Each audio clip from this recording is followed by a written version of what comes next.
G'day, today we're going to talk about what happens when the client says, you're too expensive, and then you say, what?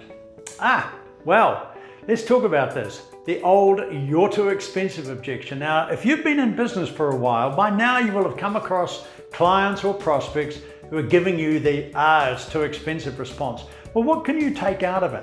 Well, for a start, it probably means that they've read your proposal and they've done some analysis, which is good. In fact, it's a much better objection to deal with than the vague, I'll get back to you, or I need to think about it. It means you can actually have a conversation with them and find out a couple of things like what they really value about your proposal, which we would call the Moscow must-have, and I'll explain that in a little bit, and what they would probably could do without at this time, which would be a Moscow should, could, or would like to have. In other words, what you're doing is narrowing down what they really need to get out of your proposal.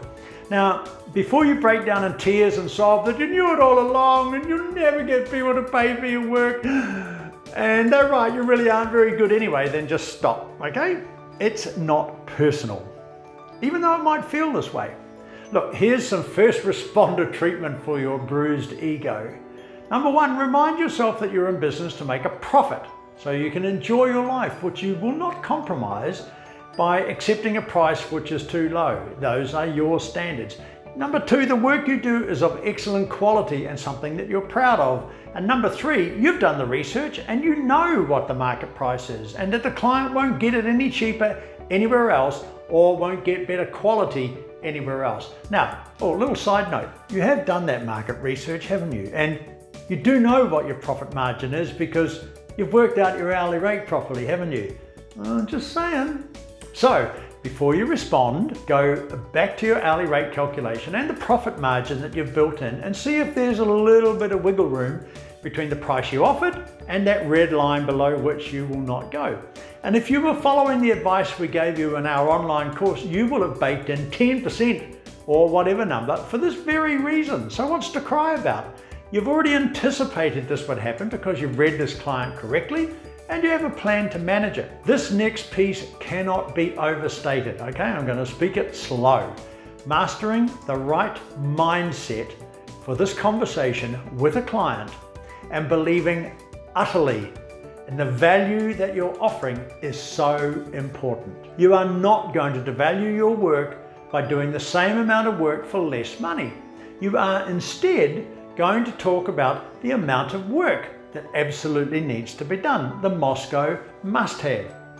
Understanding how and why people buy is also vital to know what to say to the it's too expensive objection. This is an area that almost no business owners read up about. The reasons why people buy or do not buy. You should be reading articles, you should be going on Mrs. Google, you should be becoming an expert in working out what buying type you're sitting across the table from, and then what to do about it. Now, if you're running a business and you are not learning all the time how to be a better salesperson, you are loony, all right? Okay, with all that said, now let's look at this objection in some detail.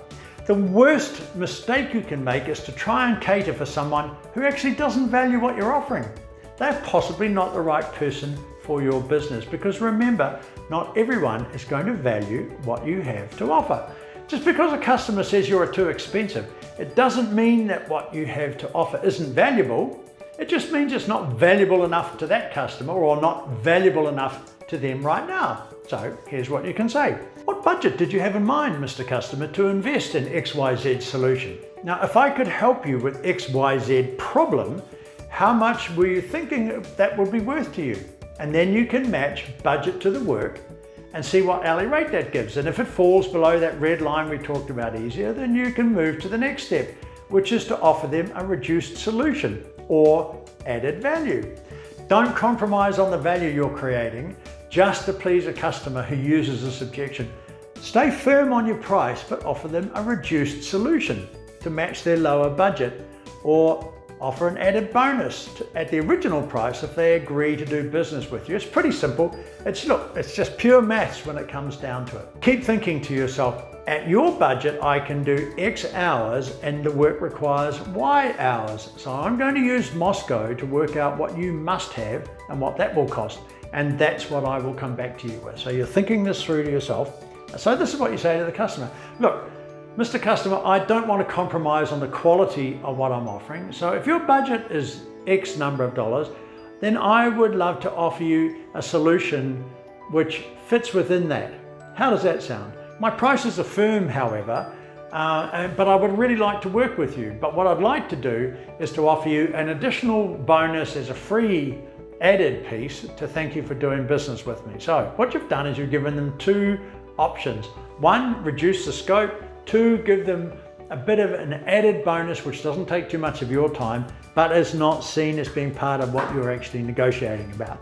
So remember that this kind of objection is actually a really positive sign that the client has bought into the idea, and they just need to kind of make it fit for themselves. You know, people buy emotionally and then they justify it with logic. This is a very normal part of the buying process. The fact that you're even getting a logical objection is actually a really good sign that the customer has bought into the idea of your solution. Now, this knowledge gives you the ability to continue to work with the customer on their needs, whatever those might be, and to help them see that you can help solve their problem and that you want to help solve their problem. So what you need to do is focus on the importance of helping them find a solution right now. So here's what you can say.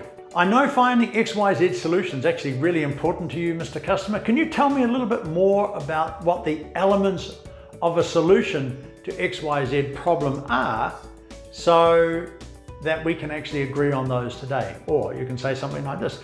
Mr. Customer, I understand it's important for you to find the right solution right now. How would it feel if I could help you actually find a solution to that problem today? And sometimes you might just have to accept that they may not be your ideal customer, and that's okay. Part company cordially. Not everybody is going to be the right customer for your business. You shouldn't be bending your business around trying to make it fit to every person that you run into, every customer or potential customer that you run into, because you cannot possibly have a solution for every single person, and you shouldn't even try. You need to stay true to what you're trying to accomplish, which is in your business plan, and focus on finding the right people who will value what you have to offer. So here's what you can say. Look, Mr. Customer, I really believe that I can help with XYZ problem, and I would love to have your business when you're ready. If your situation changes, please feel free to get back in touch, or possibly I can give you a call in a month's time.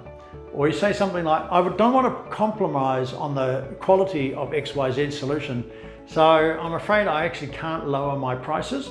If a lower cost alternative is the main priority for you, I understand, but look, I'm really sorry. I'm not going to be able to help there. I can't actually help you at a lower price.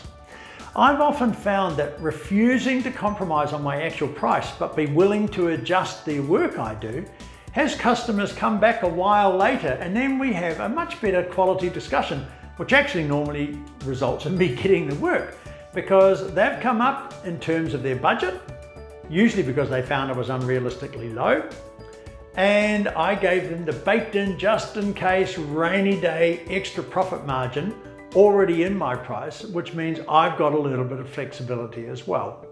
And always remember, you are solving a very real and current problem for them. Remember the sales value triangle? You're either number one, helping them make more money.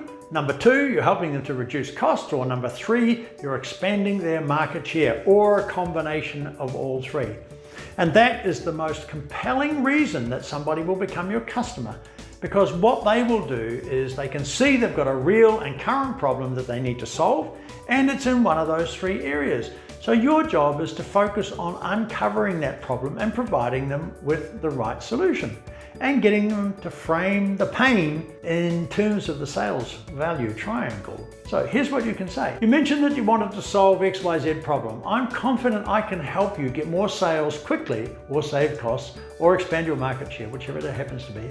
What would it mean to you if I could help you with that solution? How important is it for you to be able to find a solution to XYZ problem today? If I could help you immediately, would that be worth the investment? Putting all that together, you can see that this is actually a blessing in disguise.